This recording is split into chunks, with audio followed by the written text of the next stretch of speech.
Cop Watch, policing the police every single day. Say hi, Andy. I'm recording you. I got you. Ocean City cops are not people. Yes, they are. You know what's really criminal? What's that? Those knee-high socks. I know, but that's what the brown shirts wore. Justice Kennedy has the opinion of the court in case 1721, Lozman versus City of Riviera Beach.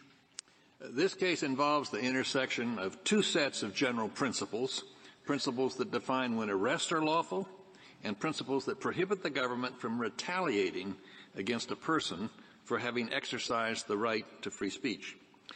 Petitioner Fane Lozman became a resident of the city of Riviera Beach, Florida in 2006, and from the start, Lozman was an outspoken critic of city officials and policies. He often expressed these views during city council meetings.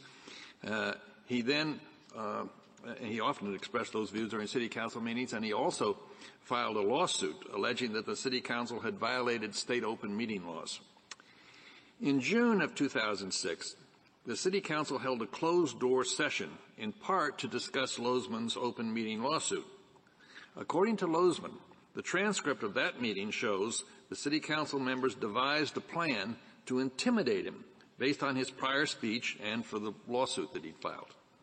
5 months later, the city council held a public meeting. Lozman stepped up to the podium during the public comment portion of the meeting.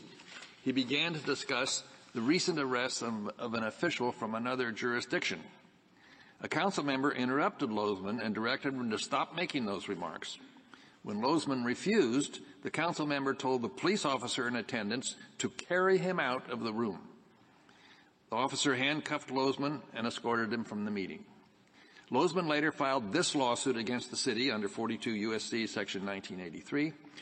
He alleged a number of incidents that, under his theory, showed the city's purpose to harass him in different ways, including the arrest at the city council meeting. Lozman claimed that the arrest was to retaliate against him for his protected speech. The jury returned a verdict for the city on all of the claims. Now, this case involves only Lozman's retaliatory arrest claim. On appeal, the Court of Appeals for the 11th Circuit determined that the jury necessarily found that the arrest was supported by probable cause, and it held that the presence of probable cause defeated Lozman's First Amendment retaliatory arrest claim. The existence of probable cause to arrest on the part of the arresting officer has been conceded by Lozman in this case. And so the issue the parties deem central to the case is whether the probable cause for an arrest bars a suit alleging that the arrest was to retaliate for speech protected by the First Amendment. That issue has divided the courts of appeals. But its resolution must await a different case. That is because Lozman's claim is far afield from the typical retaliatory arrest claim. Here, Lozman does not sue the officer who made the arrest. Instead, Lozman alleges that the city itself retaliated against him pursuant to an official municipal policy. In particular, Lozman alleges that the city, through the council members, the legislators, formed a premeditated plan to intimidate him based on his protected speech, and then executed that plan through the same high officers by ordering his arrest at the city council meeting. The fact that Lozman must prove the existence and enforcement of an official municipal policy motivated by retaliation separates Lozman's claim from the typical retaliatory arrest claim. An official retaliatory policy is a particularly troubling and potent form of retaliation, for a policy can be long-term, pervasive, and difficult to dislodge. This is not to say that Lozman is ultimately entitled to relief or even a new trial. On remand, the Court of Appeals, applying the relevant precedents, may wish to consider any arguments in support of the district court judgment that have been preserved by the city. Among other matters, the Court of Appeals may wish to consider, one, whether a reasonable juror could find that the city actually formed a retaliatory policy to intimidate Lozman during the June 2006 closed-door session. Two, whether any reasonable juror could find that Lozman's arrest constituted an official act by the city. 3, whether the city has proved that it would have arrested Lozman regardless of any retaliatory animus. For instance, if Lozman's conduct during prior city council meetings had also violated valid rules as to proper subject of discussion, thus explaining his arrest here. For these and other reasons set out in the opinion, the judgment of the Court of Appeals is vacated, and the case is remanded for further proceedings consistent with this opinion. Justice Thomas has filed a dissenting opinion.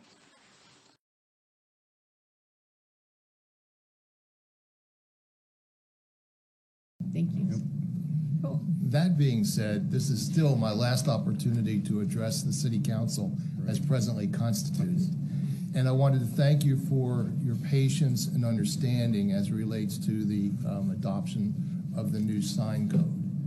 What gets lost in the debate as to whether or not using the F word on a sign that's visible by children is protected by the First Amendment is that since 2015, when the U.S. Supreme Court adopted its decision in Reed versus City of Gilbert, our previously existing sign code, which was based on content-based categories, was viewed to be unconstitutional because it was an infringement on free speech. In order to be constitutional, the U.S. Supreme Court has said that the ordinances relating to signs needed to be content neutral. And so the code that you adopted, obviously with debate as you went through the process, makes it much greater opportunity for speech to be presented on the signs that are within the city of Punta Gorda, particularly, for example, with respect to political signs. And so rather than repeal the ordinance, as was suggested earlier this morning, the ordinance that you adopted greatly expands the rights of free speech within the city of Punta Gorda, and I think you should be commended for that. So thank you. That's all I have. I was asked a question, as long as we're on this subject. Is there any way to pursue civil action against people who are blatantly opposing the sign ordinance and being continuous disruptions? Well, all right. So the immediate answer to your question is no. The disruptions that you may be referring to, from what I've heard during our staff meetings, for example, are more in the nature of verbal disruptions, not necessarily with respect to the signs that violated our sign code. To my knowledge, there has been no further violation of the sign codes by the two people who received orders against them by the Code Enforcement Board, which are now on appeal. And so to the extent that there aren't any new violations of the sign code, and that's now in the court with respect to their challenge that our ordinance is unconstitutional, we'll ultimately get a decision by the court with respect to that. A motion to stay enforcement against those two individuals will be presented to the Code Enforcement Board at the next Code Enforcement Board meeting. In view of the fact that it's now really in the courts, we'll be recommending to the Code Enforcement Board to grant the stay as it relates to those existing violations. And there's two new violations that were made prior to the notice of appeal being filed, which we're going to continue until after a decision is rendered by the courts. That saves the city additional legal fees and what have you. Certainly the city will enforce any new violation by those gentlemen or anyone else, which is a violation of the sign code, which in fact remains lawful until a court of competent jurisdiction decides otherwise. So I've talked briefly to the police department about the opportunity to deal with disruptions, public disturbances, for example, which are unrelated to the sign code. And so if there's a need to be more aggressive with respect to the enforcement of disturbing the peace, that can still be done. And again, that's not related to the sign code. That's related to verbal expression, which our ordinance does not address. I ask that for a number of reasons. There is one group that has a church service in Gilchrist Park every Sunday, and the church service has been disrupted, blatantly disrupted, on a couple of occasions. I understand that police would have to be called and they have to witness it firsthand before they can do anything about it. That's one instance. We had the instance at the school where the signage was outside the school entrance, and we also had one over the weekend for an hour on one side of the bridge and an hour on the other side of the bridge with a fetus picture. And I'm sorry, I just think that we're breaching the acceptability threshold. Well, as the city attorney, I can only advise that there is a fair amount of free speech that is in fact protected by the U.S. Constitution. I've simply advised the city council that with respect to obscenity as we've defined it, which is based on case law, fighting words as we've defined it as based on case law, and indecent speech as we've defined it, those are the areas that I think we are comfortable in regulating, because the courts have said those three categories, although it may be content-based, are clearly not protected by First Amendment rights. Other things that we might find distasteful, however, are protected. Okay. Now, there may be, one of the things we were talking about is, regardless of what's being said, if someone's on a bullhorn that's turned up, say that 6 blocks away, it's waking people up, and I'm being very facetious, but does that disturb the peace in some manner, regardless of what's being said, aside from the discussion of the content of what's being said? Is there something that's too loud that we can try to prevent if that occurs? And that's a whole different discussion, I believe, than this. Okay. Thank you. Okay, thank you. Okay, under council member comments, I have a few things.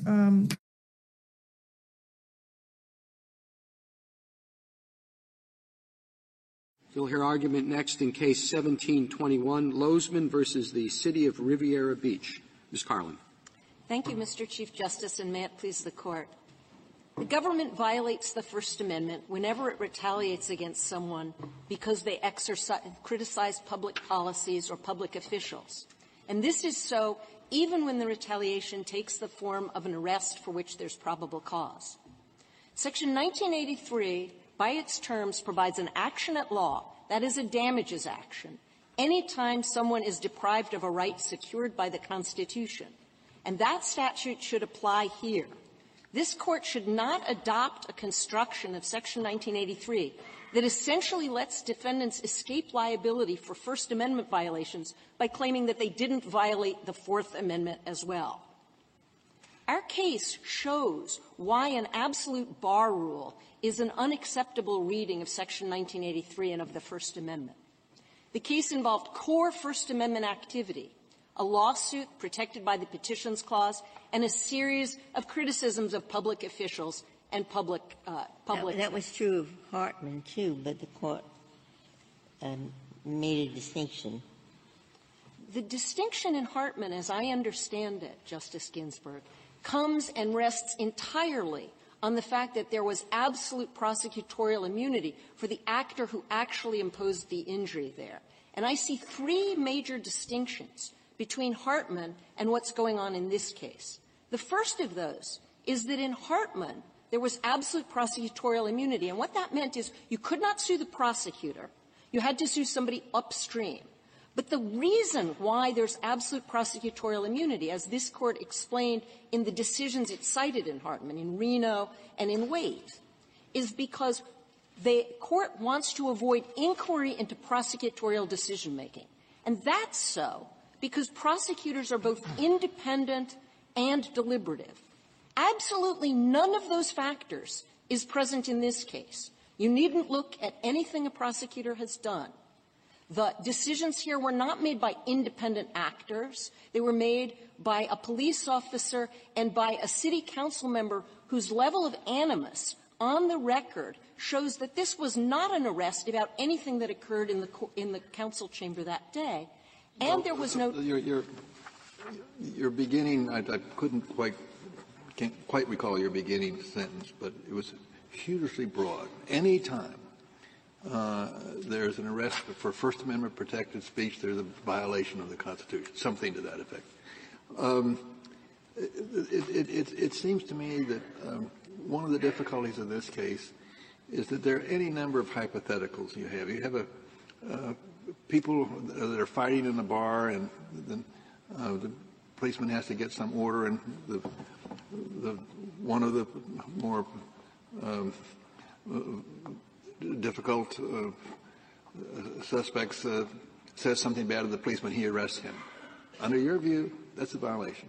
No. That seems. I'm very concerned about police officers in difficult situations where they have to make quick. And your initial formulation just did not give any protection for that. In this case, there's a very serious contention that people in an elected office deliberately wanted to intimidate this person. And it seems to me that maybe in this case we should cordon off or box off what happened here from the ordinary conduct of police officers. And your initial formulation was so blanket that it didn't provide for that.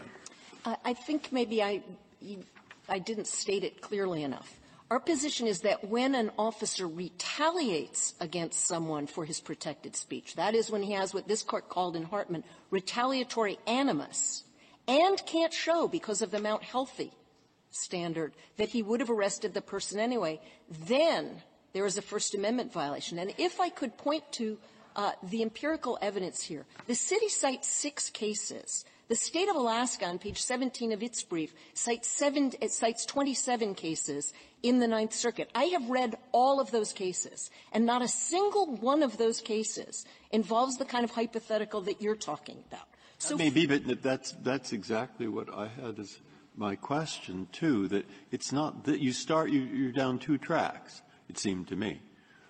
If you say the police officer is liable, if he really has animus, and the probable cause was not, going to affect him, once you say that, you're into the hypothetical of the bar. And all you've done is say the jury will decide all those questions. You get to the jury, and the jury has a factual question. That's true of the bar case. That's true of a real riot, where people are out insulting the police and they're breaking windows and burning cars. And every one of those cases goes to the jury. Then you started down a different track, which is absolutely true. That's not this situation. This situation is someone sitting calmly behind the desk in the middle of the meeting, not somebody out there in a bar or somebody worried about a real riot. Okay? Now, do you want us to draw that line or not? And if you want us to draw that line, how? And if not, how do you deal with Justice Kennedy's hypothetical? So I want to make it clear that the hypothetical is extraordinarily hypothetical because the cases that are brought in the Ninth Circuit now, under the rule we're talking about. I'm sure it is, but unfortunately, in my mind, back of it is the kind of hypothetical, and it might be extremely hypothetical, but I would like an answer to that question. Which route do you want us to take? Those cases are not going to a jury. And the reason those cases are not going to a jury is twofold. First, this Court's pleading rules in Twombly and Iqbal will not let those cases get past a motion to dismiss unless there's direct evidence of the officer saying, I normally don't arrest people under these circumstances, but you I don't like because you're wearing a Make America Great hat or a Black Lives Matter T-shirt or a Choose Life bumper sticker. There are a couple of cases like that with direct evidence. Those are the ones that survive a motion to dismiss. Second, as this Court said in Malley against Briggs and has reiterated repeatedly, qualified immunity protects any officer who could legitimately have thought that it was appropriate under these circumstances to arrest. This case, as I say, is far more typical, sadly, of the cases. Would that be the case for this police officer, Aguirre? I mean, the animus is one person, Wade, the council member, and she tells the officer to make an arrest. But the suit is not against the officer, or if it was, wouldn't the officer have qualified immunity? Yes, Your Honor. The officer here was not a defendant. The only defendant is the city, and as this Court's decision in Owens holds, there is no qualified immunity for a city. Therefore, I'm sorry. No, I didn't want to interrupt you. Oh, no. Your answer. Well, let's take this particular case. Suppose that obviously there is no love lost between your client and the city of Riviera Beach, but so suppose he comes back to another meeting and he is disruptive and he's arrested. Will he not be able to file a suit for retaliation and get to the jury on that? It might be very difficult for him to get to a jury if the level of disruption is such that under the way this Court has treated plausible pleading in Twombly and Iqbal, it's not plausible to believe that it was the animus that caused the arrest. You really think a suit like that could be dismissed under Twombly? I'm seeing the cases from the Ninth Circuit being dismissed all the time on the grounds that it's just not plausible. And if you have a serious crime, it truly isn't plausible to claim that it's animus. So you don't see, for example, any cases where somebody is charged with mayhem and argues successfully. So those are cases that have been brought. What we're worried, obviously, is some kind of rule that will change what has been brought. In the back of my mind, to put sort of every card on the table, is I was thinking of what Justice Ginsburg wrote in a concurrence in Reachley. Do you know that case? Yes. Of course. Is that how it's pronounced? I should have looked it up, but I thought it was Reichel. Reichel. I don't know. Sorry. I'm not very good on pronunciation. But in Reichel, Justice Ginsburg wrote a concurrence that I joined that tried to draw a separation between cases like yours and the cases that Justice Kennedy and I had been most concerned about, the riot cases, et cetera. Now, what do you think of that? Can I suggest that you look at page 12 of the joint appendix in Reichel? Because there you will see the complaint, which was a pre-Twombly, pre-Iqbal complaint. There are no facts alleged in that complaint, not one, from which you could infer that there was animus. And I think Justice Ginsburg's concurrence, which you joined there, is absolutely right. Those officers, under that circumstance, would have been required to stop Mr. Howard's regardless. Well, if you're telling me to — excuse me, Chief Justice. I said, do you really think that Twombly and Iqbal require the degree of specificity that you postulated, that the only cases that are going to be successfully brought are when the person has a hat on that says that he's a member of a particular group and the officer says, I don't normally arrest people, but because of your hat with the political message, I'm going to arrest you? Do you really think — is it a bit of an exaggeration when you say Twombly and Iqbal are going to keep everything but that case out of court? I'm not saying it will keep everything out. There are two kinds of cases that will go forward. There are the ones where the officer says things like, and these are the cases in the Ninth Circuit that have been allowed to go forward, I normally don't arrest people, but I don't like your attitude, or I normally don't arrest people, but we should have arrested you a long time ago. So there are two kinds of cases that I think will go forward after Twombly and Iqbal. The first are these ones where somebody can plead with specificity something that the officer said or something that the city council member said that has animus. Well, just so you know, and it's in line with the Chief said, if you say that the only box you're going to draw for me in this case to distinguish between the class of cases Justice Breyer and I were discussing in this case is Twombly and Iqbal, you've lost me. No, I didn't say that. Because Twombly and Iqbal are simply inadequate I didn't say It that. seems to me to take care of the broad proposition that you began with. And I was curious to know if you have some fallback position so that when there is an allegation, a strong allegation, of a deliberate animus by elected officials, and the police officer is a young police officer, he just acts based on their orders, whether or not that is some special kind of case. And you haven't been able to show me that it is. I gave you 3 answers to that. The first was at the pleading stage. The second is qualified immunity. And this Court has a robust qualified immunity doctrine that will get rid of every case where the officer or the other individual defendant isn't clearly violating the law. If you'll remember this Court's formulation in Malley against Briggs of qualified immunity, it's all but the willful and the ignorant. And the third thing that gets rid of these cases is the Mount Healthy standard, which is if it is a case where they would have arrested regardless of the animus, that is a case where the defendant will win. If I could return to the second part of what I wanted to say to the You Chief said, Ms. Carlin, that this would never apply. You think that in serious crimes, this would never get to a jury. Did I mishear you? I think that's correct. Why is that? Because it would not be plausible to say, unless you had extraordinary evidence of animus, that a police officer would not arrest somebody for rape or burglary or murder, serious crimes like that. Do you think it would be appropriate for us to say something if we were to rule in your client's favor, like that with respect to felonies, this should we don't expect this to go to juries, much of it all? Well, certainly that would require reversal in our case.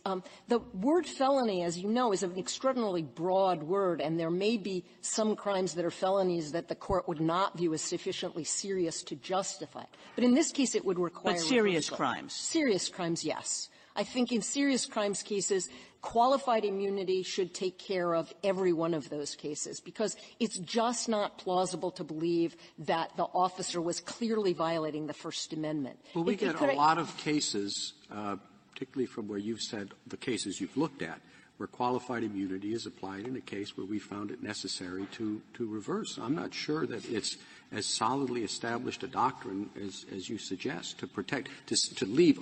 We can allow this action because qualified immunity will take care of the problems. I think the main thing to focus on here is if you adopt an absolute bar rule, which is the rule that the 11th Circuit has, you're not just knocking out close cases. You're knocking out cases where courts have found that there is a long-standing animus, that there was no justification. And in this case, the city is asking for far more than Hartman, because in Hartman, all he had to show was there was no probable cause for the arrest of prosecution.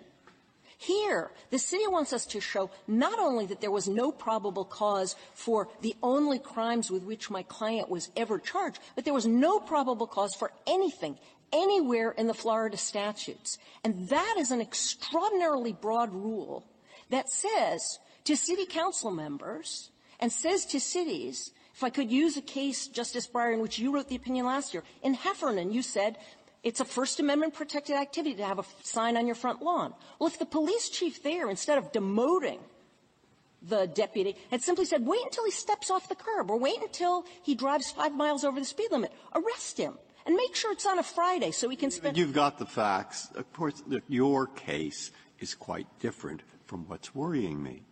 And what's worrying me, and I think Justice Kennedy, perhaps, and that is imagine a serious riot situation. They exist.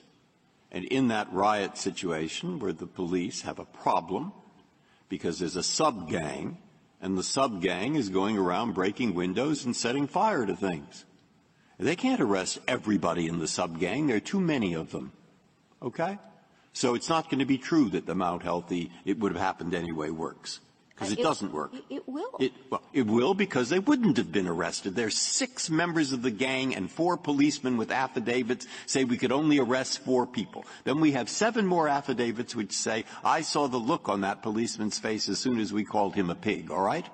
And I am certain that he would never have arrested this person, who after all was just lighting a match, he might have had a cigarette, and I'm certain he wouldn't have arrested him had it not been for the words that he heard. And the policeman had to make a split-second decision, and I don't know. Now, that's the subset that he means, I think, by a bar, okay? So is there some words in this opinion that would favor you, hypothetically, that would wall off that case from decision now? I think the answer is yes. This Court can hold that there should be no absolute bar, and that in cases where an officer confronts serious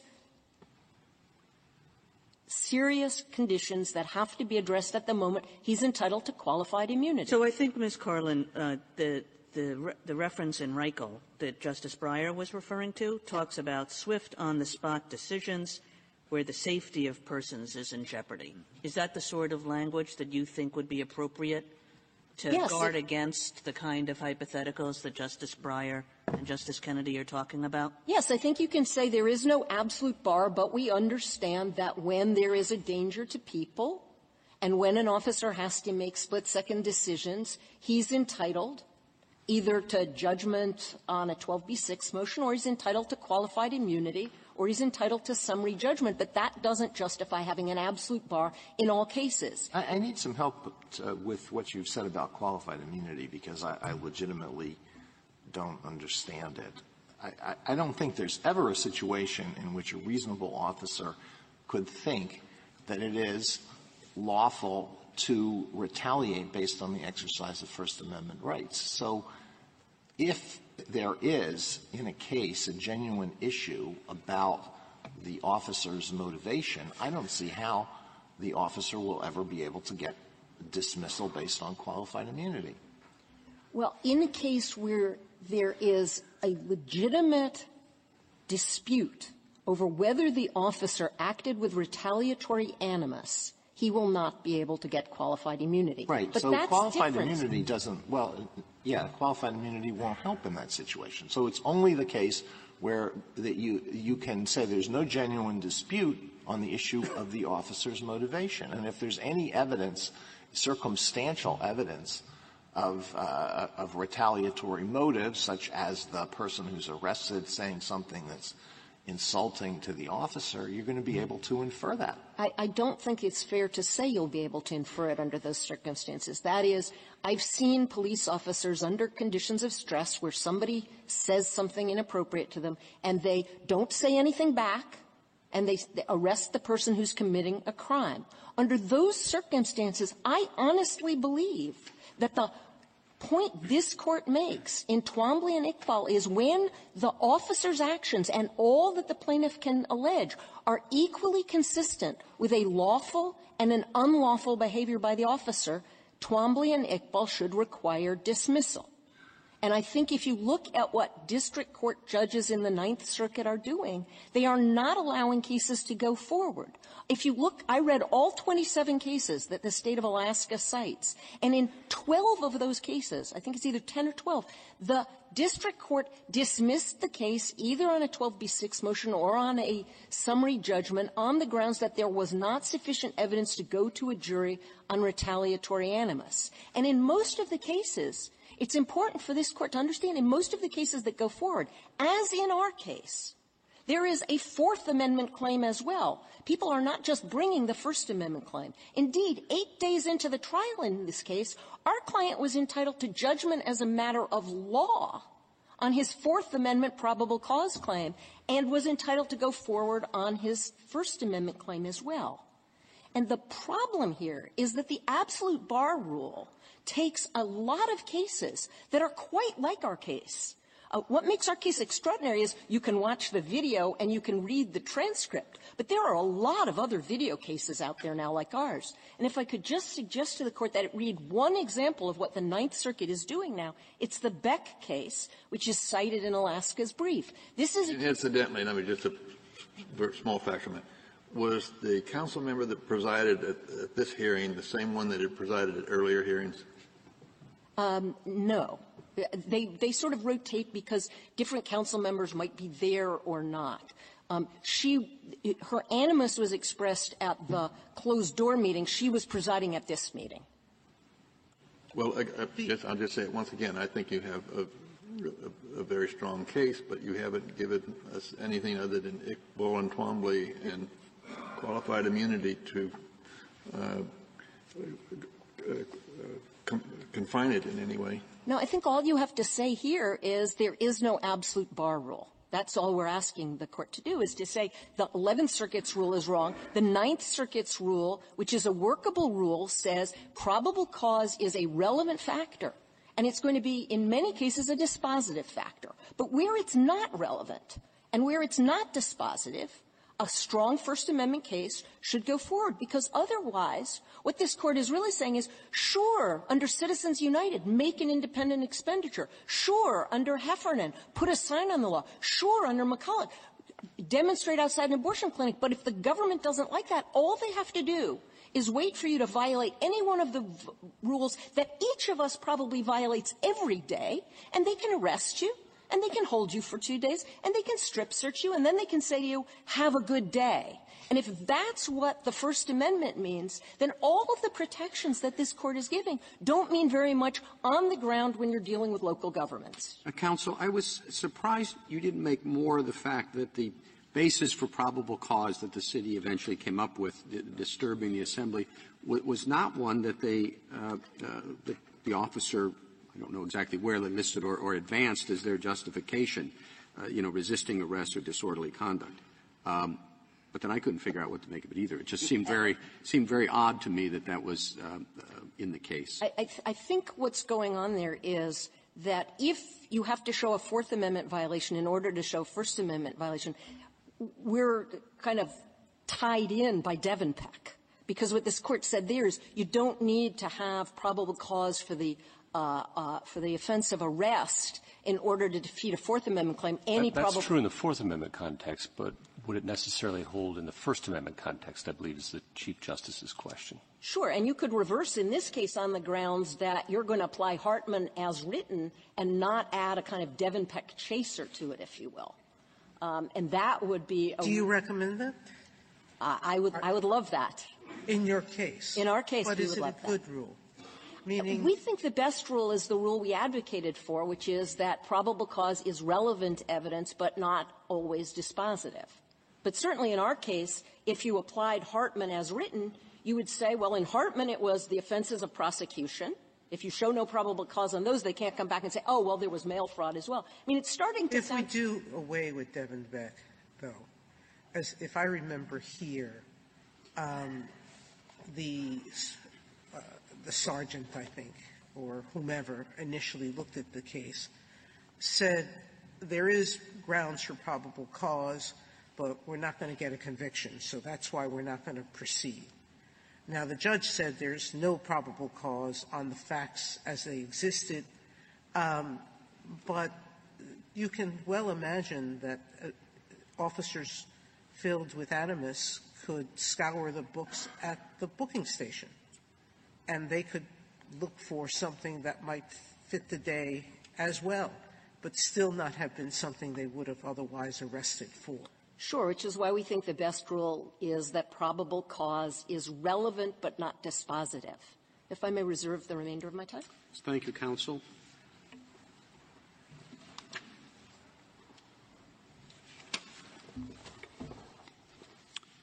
Mr. Jarefsky. Mr. Chief Justice, and may it please the Court. During Ms. Carlin's argument, I wrote down 4 potential backstops to address the hypothetical that Justice Kennedy raised and that Justice Breyer echoed about a police officer dealing with a riot in a bar. I'd like to explain why none of the 4 that I wrote down are sufficient and why the longstanding common law rule and the rule in Hartman ought to be the one that applies here. The 4 that I wrote down were pleading standards, qualified immunity, Mount Healthy, and a distinction between felonies or major crimes and other crimes.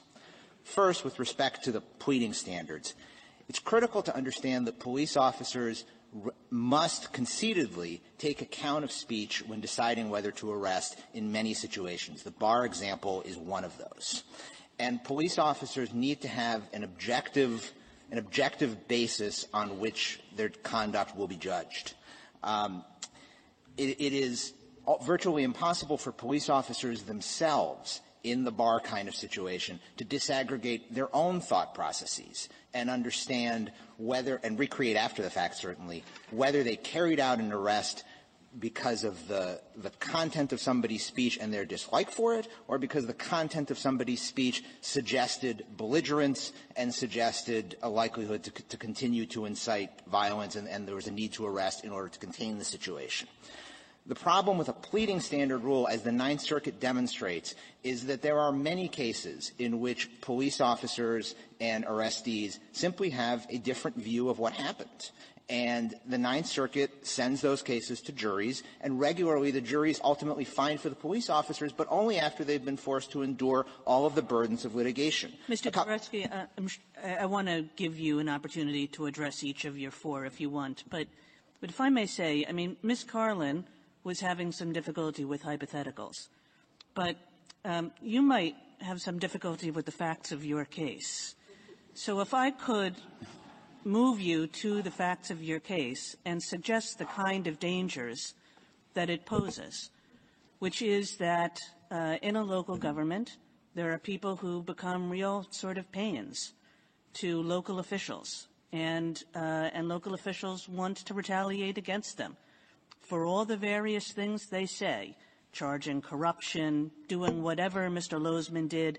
I'm sure that there's one in every town. And just the nature of our lives and the nature of our criminal statute books, there's a lot to be arrested for. So you follow somebody around and they commit a traffic violation of a pretty minor kind, and all of a sudden you're sitting in jail for 48 hours before they decide to release you. So that's a pretty big problem, it seems to me, and it's right here in kind of the facts of this case. So I guess I'd like you to respond to that. Justice Kagan, let me respond to that first in terms of the facts of this case, and then more generally about the legal rule that ought to be drawn here. A couple of critical things about the facts of this case. One, Officer Aguirre testified that he made the independent decision to arrest Mr. Lozman and that he had never heard of Mr. Lozman before the incident at which this arrest took place. Second, wasn't he told to arrest? Didn't Wade say call the officer? Councilperson Wade said call the officer, but Officer Aguirre made the decision to arrest. Just because somebody calls the police doesn't mean that the police will actually act on that, especially where here the testimony was that Officer Aguirre made the independent decision and had to make the independent decision. He could not. Let's assume this officer has qualified immunity and that perhaps he didn't even violate the law anyway. What about the city council? So the city council, first, we could discuss the transcript. The transcript that Ms. Carlin relies on does not support the notion of a scheme to get at Mr. Lozman. There was one comment by one city council person expressing frustration, followed by 5 or 6 pages of transcript testimony in which the city council members agreed to put all of the resources they needed into the litigation and to defeat the litigation. That is what they agreed to do. The closed meeting? Correct. Okay. And if, in fact, there were some sort of a plan to get at Mr. Lozman, why would the city council have let him speak uninterrupted many times, both before and after the particular incident that was issued here? And why would the jury have found in the city's favor, not only on this claim, but also on the other forms of retaliation that Mr. Lozman alleged? So on the facts of this case, first of all, I dispute Ms. Carlin's characterization of them. Second, and more importantly, the court, as in Hartman, should not make a general rule for the facts of this case. As the court, regardless of what happened before or after, I found the video pretty chilling. I mean, the fellow was up there for about 15 seconds, and the next thing he knows, he's being let off in handcuffs, speaking in a very calm voice the whole time. Now, the council may not have liked what he was talking about, but that doesn't mean they get to cuff him and lead him out.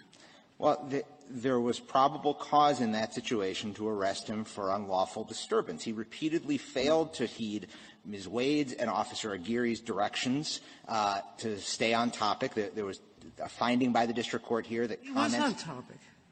Assume that fact. He started by saying there's been an arrest for corruption, which was true, and then he's tried to say, and I've been telling you that other people are corrupt. Why is that off topic? Because the corruption that he alleged related to Palm Beach County corruption, and as the district court found, the topics to be addressed at these meetings had to relate to topics related to the city, not related to the county. The city is within the county. The city is within the county, but that is the line that the policy drew. It's a city council meeting to talk about city business and city officials, not county officials. The more fundamental point here, though, is that as in Hartman, the court in footnote 10 in Hartman put it rather colorfully, you don't design a retirement system because you might win the lottery, which is to say you don't design the general rule for the extremely rare one-off case, particularly Hartman turned very much on the prosecutor and the assurance that the prosecutor is going to be a check against, you had the postal inspectors, but it was the prosecutor who made the decision to prosecute.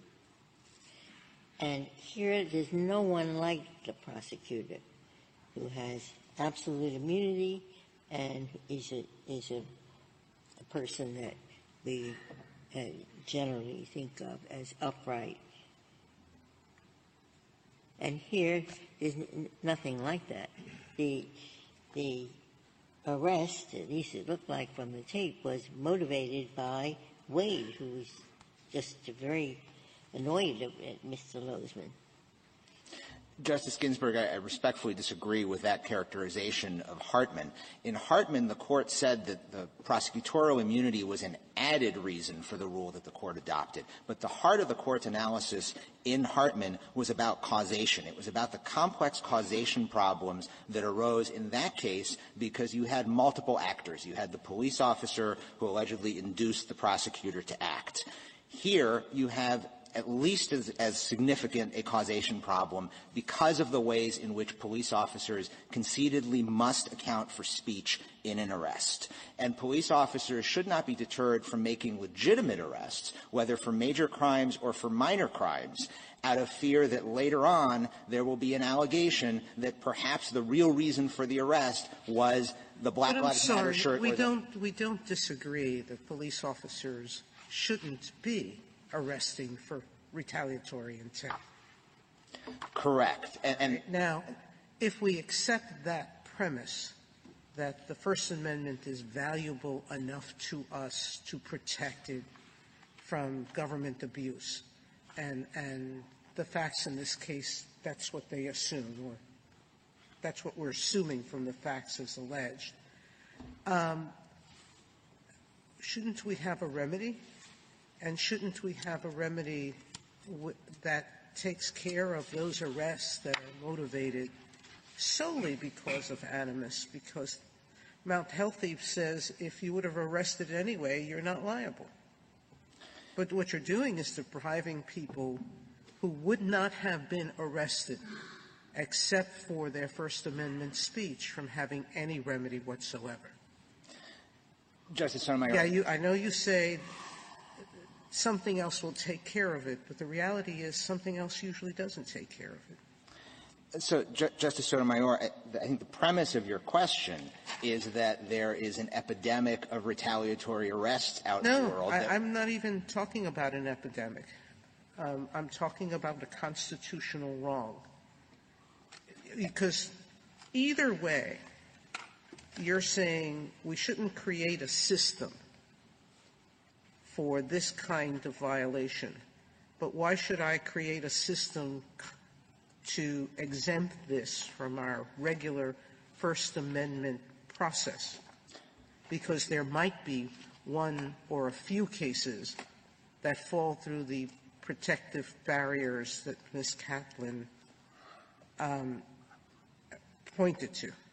First, because there is no workable system to carve off just this case from the Mine Run bar incident case. Second, because there are other remedies besides damages actions in individual cases. And third, because having surveyed... If that is so, then the First Amendment is in trouble.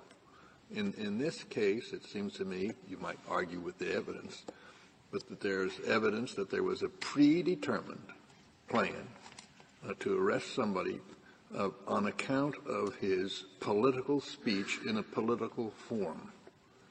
And it seems to me that that is a very serious First Amendment problem.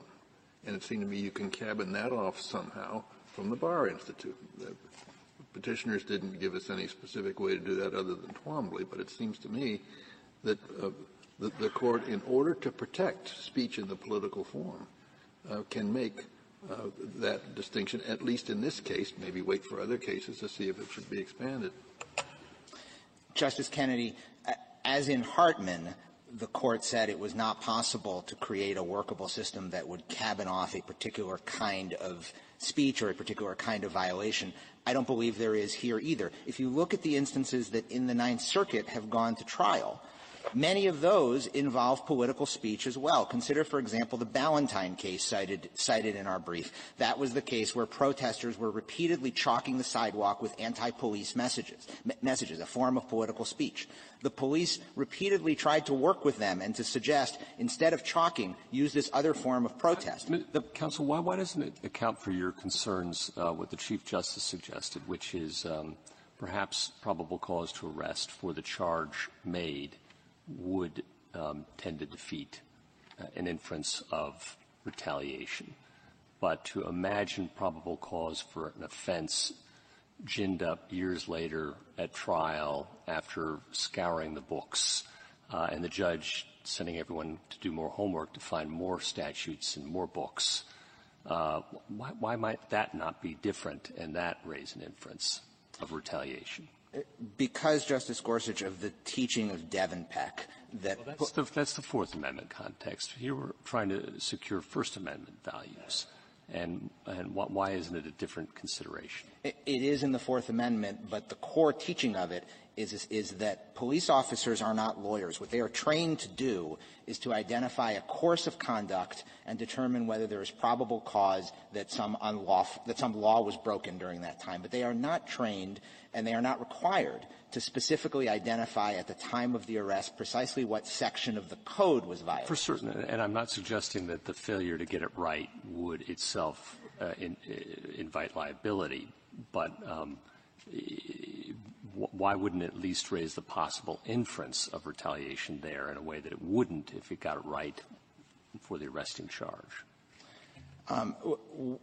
Again, because police officers simply are not trained to think in that particular mindset. If a police officer sees me have a car accident and determines that I am at fault for it, the police officer is not required at that moment to be thinking. No, fair enough. You didn't get it at the moment, and maybe you give him a couple of chances even at the apple. But do you wait till trial and in the middle of trial and sending lawyers to do homework to find more charges?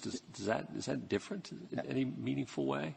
Justice Gorsuch, the only reason that this was all determined at trial is that Mr. Lozman, before trial, did not serve us with interrogatories and ask us specifically what offenses we were claiming probable cause for. He could have done that. If that doesn't work, what you started out, and I wanted to hear your answer, and this is just one add to the mix. But the mix, it seems to me, consists for the bar and riot cases, et cetera. One, they say start with the Mount Healthy framework. Two, you have Iqbal. Three, you have qualified immunity. Justice Gorsuch added what he just said to that, and I would add, the officer, it's a special situation which either we don't reach or it's okay, or you use the Fourth Amendment or whatever, where the officer must make singularly swift, on-the-spot decisions, and the safety of persons or property is at issue. Okay? Now, suppose I don't see anything too terrible about writing those. And what harm would be done? You would, of course, lose your case, which I consider perhaps you would consider a serious harm. but nonetheless, what harm would happen to the interests that you've heard articulate? The harm that would happen is that this Court has repeatedly recognized that police officers need objective, bright-line rules, not 5 or 6 or 7 factor tests that they then need to apply on the ground. I didn't mean it as a 5 or 6 or 7 factor test. What I really meant you to focus on was the last one, because I've heard discussion on the others. And that is, the police officer does have the immunity that they search in the situation where, and I could repeat it, but maybe you wrote it down. But it's that, well, I'll repeat it if you want, where there is a singular need for a swift, on-the-spot decision, and it is involved the safety of persons or property. Justice Breyer, the Ninth Circuit has tried to apply exactly that approach. Those cases go to trial, and those cases are found in favor of the police officer. Nor does qualified immunity, which I think you also suggested, do any work here if Mr. Lozman's rule were to prevail. If Mr. Lozman's rule were Sorry, as I did go through the list that the Alaska brief formed and the 6 that you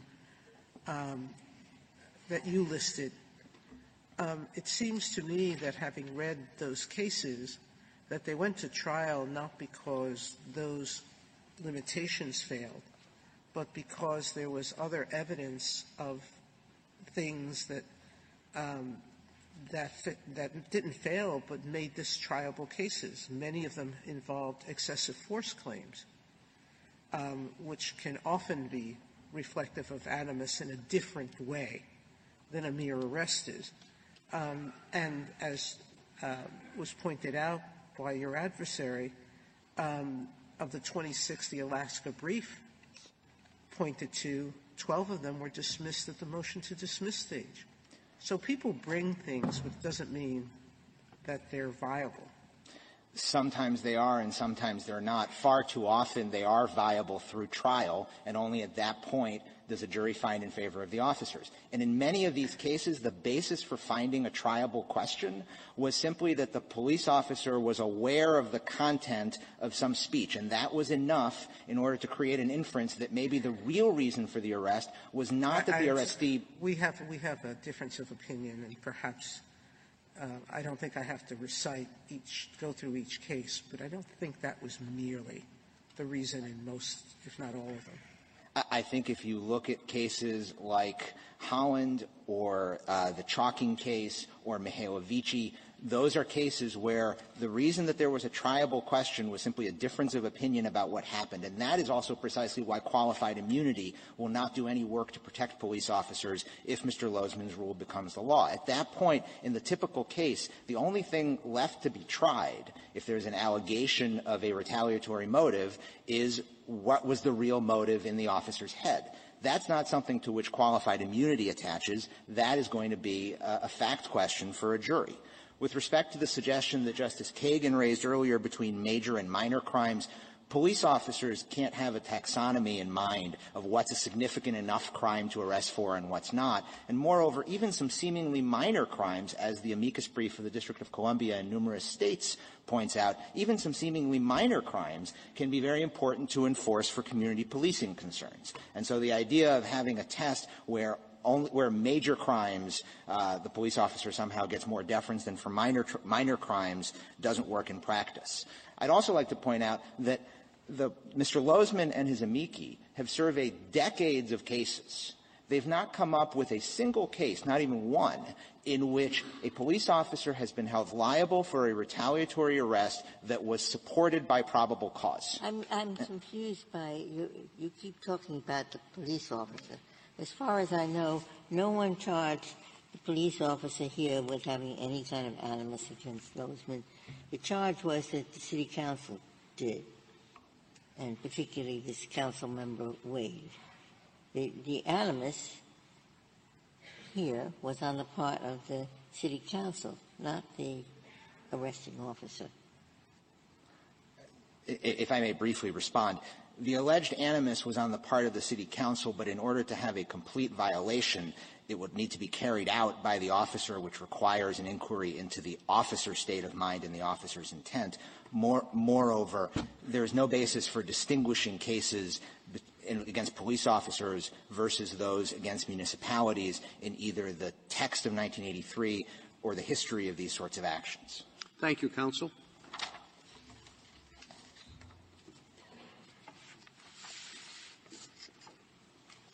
General Wall.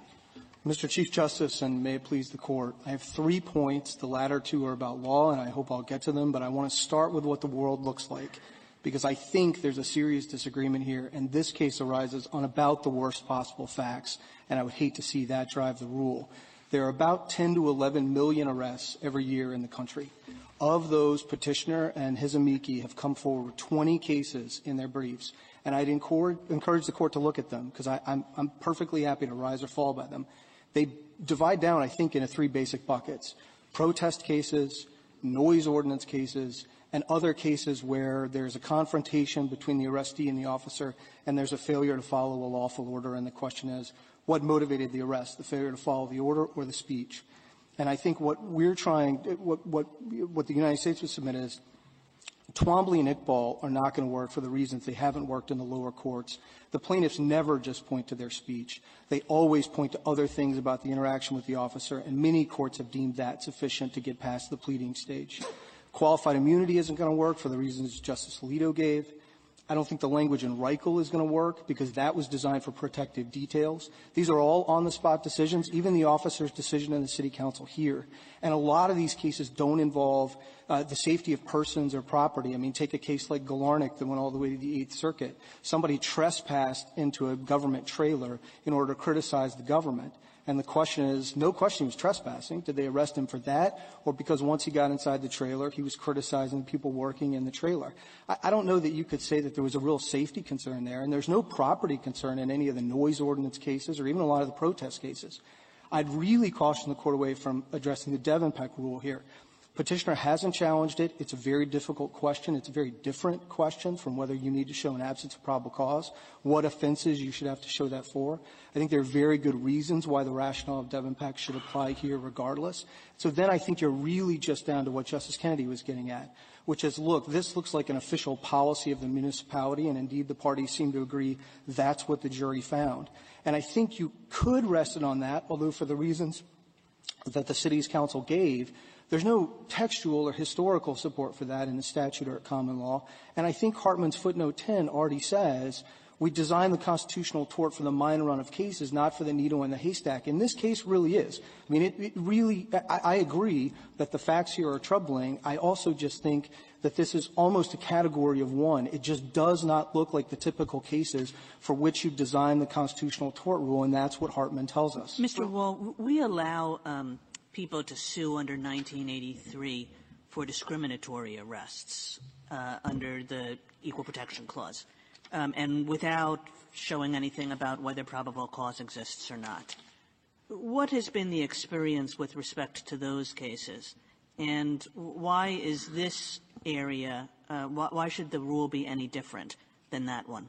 So I think what we'd say is different for a couple of reasons, but one similarity, and this is one of the legal points I wanted to make. Those cases are about race.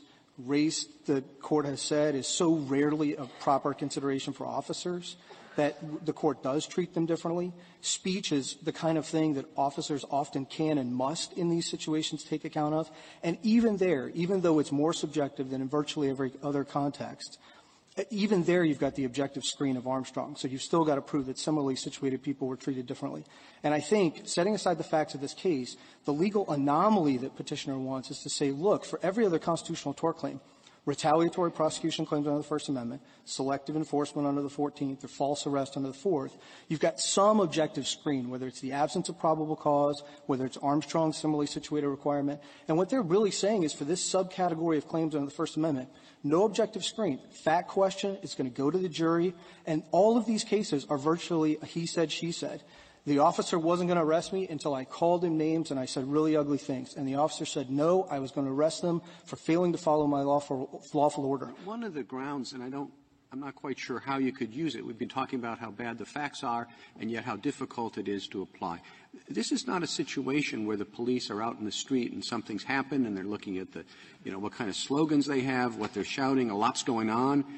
this is, in the city council, during a time specifically set aside for citizens to talk about whatever the council is talking about and comment on it. Is there any basis there for limiting it to the, seems to me, intensely free speech environment that we're talking about? So maybe right there at the tail end, Mr. Chief Justice, I understand the impulse. I think the difficulty with the on-the-spot language is that even here, the officer's making an on-the-spot decision. You could try to limit that to, I don't know that in the field would capture it, because I'm not sure there's a difference between, I'm not sure how the court would get into what's in the field and what's not. Whether you're in the field when you're in the government trailer or when you're out on the streets but you're not in the city council meeting. You could try to tie it to the nature of the city council meeting, the fact that you both had the official policy and that it was in the context of a meeting where people were designed to air grievances or talk about what they wanted against the city. Again, I don't think that's got much textual historical support behind it. And Hartman specifically said, look, we're not going to design this thing for the 1 in 1,000 case. And I think even more important here, because it's so much easier to allege retaliatory arrests, and there are so many more arrests every year. You say that, not on the spot. And you also say here they're suing a person who is not a policeman. And so they have to show the causal connection. So the causal connection is, as again Justice Ginsburg said, and I said in Reichel, is significant. And therefore, since you have to show the causal connection between this decision and the other person who is the policeman, it doesn't really affect the police. Justice Breyer, if the court designs the rule in such a way that it recognizes this is the 1 in 1,000, and it wants to pick up that one, though not the others, it's not what the court did in Hartman, but I suppose it could do it here. I think the easier way to analyze it is to say, look, and Petitioner doesn't dispute that this is the basic question at page 9 of the reply. Are claims of retaliatory arrest more like claims of retaliatory prosecution under Hartman, or more like claims of retaliation by employees and government contractors under Mount Healthy? And I think what you'd say is, look, arrest and prosecution are closely related steps in the criminal process. They involve the same body of valuable probable cause evidence. Well, they both got a very hard. One reason they are different is because in Hartman you had an indictment, and you just looked at the indictment and said, is there probable cause for that or not? I mean, here we have this ridiculous spectacle of going through the statute books for a month, trying to find something that this man may have violated. And there's just got to be a big difference between those two inquiries. Look, I completely agree. Again, it's difficult, and Petitioner hasn't challenged Devenpeck here, so we haven't had the opportunity to brief it, and we would very much like to do so, because I think it's too easy to just say discard the Devenpeck rule. Because what the court said in Devenpeck is, look, police arrest on the basis of a course of conduct. You're waving a gun in the air and they arrest you. They don't know exactly which provision of the criminal code that violates. They go back, they talk to their supervisor, they may have an exchange with prosecutors, they may go before a grand jury. It's very difficult to isolate the exact point in that analysis where you should freeze frame it and say what were the offenses for which there was probable cause. I agree that here you've gotten all the way to trial. How about before trial? So Justice Gorsuch, I think a before trial rule would be perfectly fine. Again, because I think it reflects the realities of policing, which is that police aren't lawyers. They arrest based on conduct. And all the same reasons the court applied the Devenpeck rule are exactly why the common law, I think on the best reading, had the Devenpeck rule too. And it wasn't like the common law didn't know about speech. The restatement recognized it. You may be pulled over for speeding even though you think it's because you've complained about the department. The common law took all of these things into account too. And in its wisdom, I don't think it created an epidemic that requires a drastic cure that searches for the needle in the haystack. This is the rule in the majority of circuits.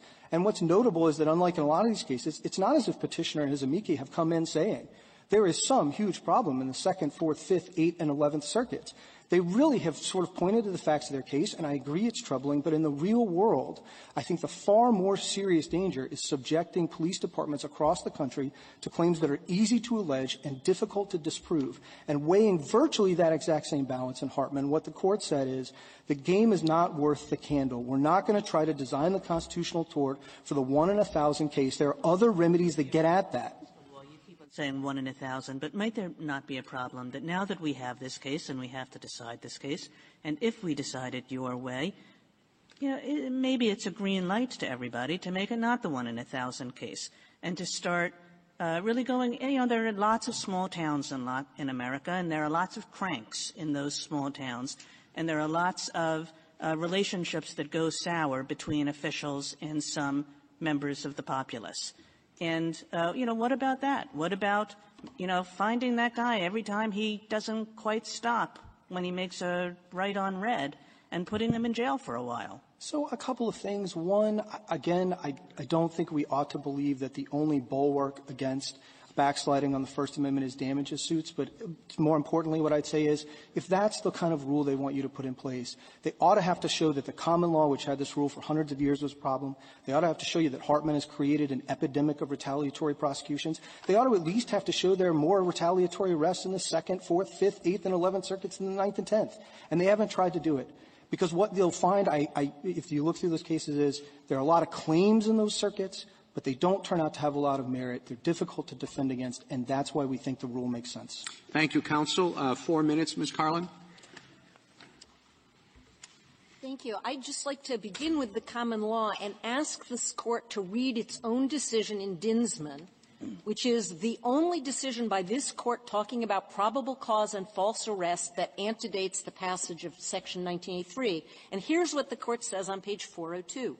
Probable cause or not is of no further importance than as evidence to be weighed by the jury in connection with all the other evidence. That's the rule we're asking for. We're asking for the common law rule here. And if you look at Prosser on torts, he says people keep getting mistaken between malicious prosecution, which has always had a no probable cause requirement, and false imprisonment, of which false arrest is a subset, which has never had that requirement at common law as part of the plaintiff's case in chief.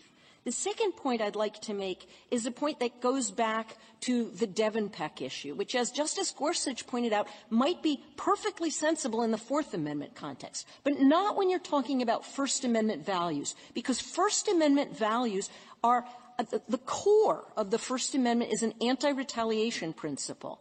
And do not be fooled.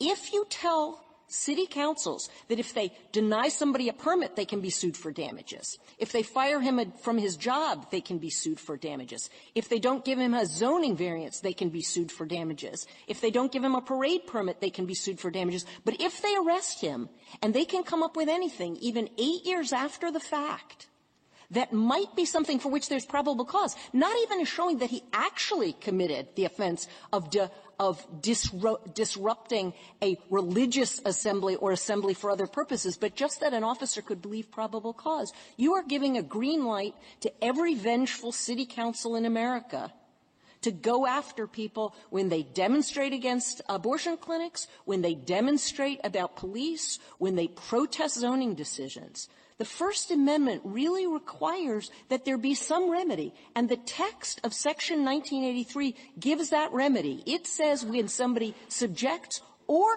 causes to be subjected to a violation. And that makes it clear that Section 1983 contemplates cases like this one in which a city council caused someone to be arrested.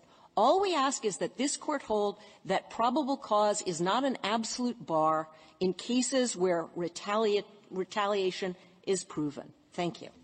Thank you, counsel. The case is submitted.